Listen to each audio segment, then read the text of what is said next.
Nova iniciativa per fomentar l'ocupació a la ciutat. L'Ajuntament i Autònoms Pimec acaben de signar un conveni per col·laborar en el foment de l'emprenedoria i l'autoocupació. Aquesta iniciativa arriba en un moment econòmic difícil i té com a objectius fomentar la creació d'empreses i donar suport als treballadors autònoms. És un conveni marc, un paraigües, que d'alguna manera ens permetrà molt més aprofundir en tot aquest tipus de relacions.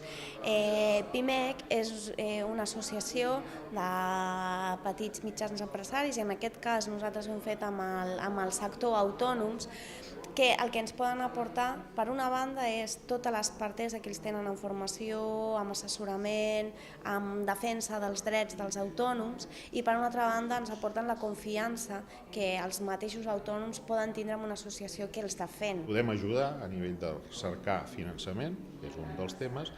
L'altre gran bloc de coses és formació, ja ho he explicat una miqueta abans, podíem entrar al detall de quina formació, perquè el problema de l'autònom és de que no té temps i llavors hem de fer una formació amb uns horaris molt especials, que pot tenir una component de formació no presencial, però també necessita una component de formació presencial per intercanviar opinions, experiències i donar-se un cert recolzament. La creació d'empreses i l'autoocupació es consideren elements essencials per dinamitzar l'economia.